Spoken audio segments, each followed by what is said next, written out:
ایک اور حدیث سنیں، لطف کی بات یہ ہے یہ بھی بخاری میں ہے، یہ بھی واقعہ بخاری میں ہے۔ اللہ اکبر۔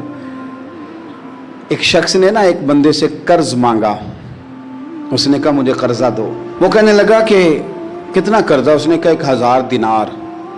دینار سونے کا ہوتا تھا، درہم چاندی کا ہوتا تھا۔ 1000 دینار چاہیے۔ اس نے کہا کوئی گواہ ہے تیرے پاس؟ غریب کا گواہ بھی کوئی نہیں بنتا، کبھی الجھ جائے نا کوئی بندہ تو کئی اپنے بھی کہہ دیتے ہیں کہ ہم اس کے قول فعل کے ذمہ دار نہیں ہیں۔ ایک غریب آدمی کو قرض کی ضرورت پڑ گئی، 1000 دینار چاہیے۔ میں کہہ چکا ہوں کہ درہم چاندی کا ہوتا تھا، دینار سونے کا، اب 1000 دینار لینا ہے۔ تو جس بندے سے اس نے کہا، اگرچہ وہ نیک بندہ تھا، اس نے کہا یار 1000 دینار دے دو۔ تو کہنے لگا کوئی گواہ ہے تیرے پاس؟ وہ کہنے لگا غریبوں کا گواہ کون ہوتا ہے؟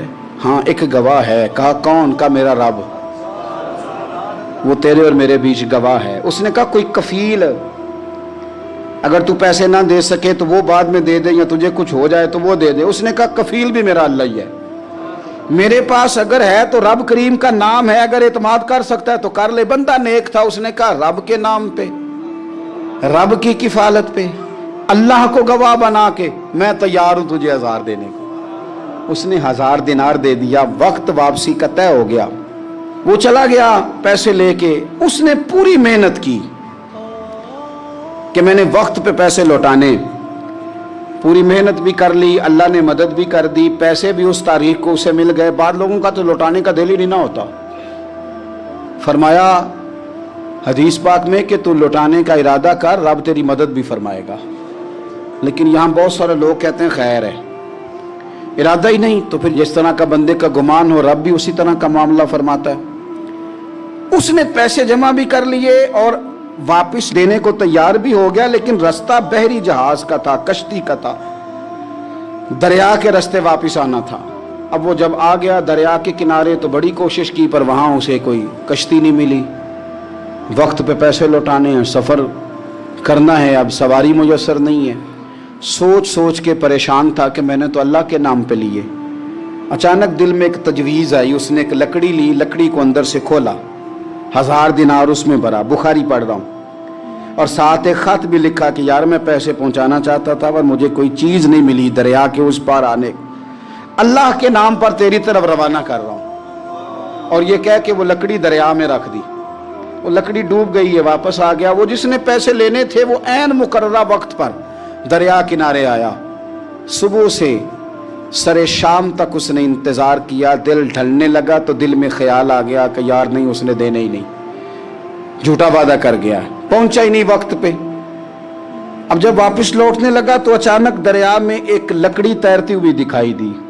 کہنے لگا لے جاتا ہوں، شام کو روٹیاں پکانے کے کام آئے گی، ایندھن بنا کے جلا لوں گا، ہنڈیا پک جائے گی۔ لکڑی اٹھا کے جلانے کے لیے گھر لایا، گمان تھا کہ وہ نہیں آیا وعدہ کر کے، اللہ کو کفیل اور وکیل بنا کے اور گواہ بنا کے پھر بھی نہیں آیا۔ لکڑی لے کے گھر گیا، بخاری ہے، اور جب اس کو چیرا نہ کہ میں اس کی آگ جلاؤں گا، کھولا تو اندر سے 1000 دینار بھی نکل آیا، خط بھی نکل آیا۔ اب ذرا سمجھنا، اس کے دل میں بات کس نے ڈالی کہ تو لکڑی میں پیسے ڈال دے؟ اللہ نے۔ اس بندے کو مقررہ وقت پہ کنارے بھیجا کس نے؟ لکڑی صرف اسی کے ہاتھ آئی تو یہ بندوبست کیا کس نے؟ اللہ نے۔ گھر جا کے چیری تو پیسے بحفاظت اس تک پہنچائے کس نے؟ تو پھر ہمیں بھی توجہ اللہ کی جانب ہی کرنی چاہیے، ہمارے پہ دل کی توجہ رب کی طرف ہی ہونی چاہیے نا، ہمیں ادھر ادھر جانے کی، دیکھنے کی، بندوں پر غور کرنے کی ضرورت کیا ہے؟ وہ پیسے پہنچ گئے، یہ وہاں اپنی جگہ پہ پریشان تھا، اس نے 1000 دینار اور جمع کیا۔ پھر دوبارہ ایک دن دریا کنارے آیا، کشتی مل گئی، بیٹھ کے اپنے اس بھائی کے پاس آیا، کہنے لگا دیکھنا مجھ پر بدگمان نہ ہونا، پیسے اس تاریخ کو بھی جمع کر لیے تھے، دریا پہ آیا تھا پر کشتی نہیں ملی تھی، پھر میں نے نا لکڑی میں ڈال کے خط ڈال کے تیری طرف بھیج بھی دیے تھے، لیکن آج میں پھر لے کے آ گیا ہوں۔ وہ کہنے لگا خوش ہو جا، جس رب کو تو نے میرا اور اپنا گواہ بنایا تھا اس رب نے میرے تک پہنچا بھی دیے ہیں۔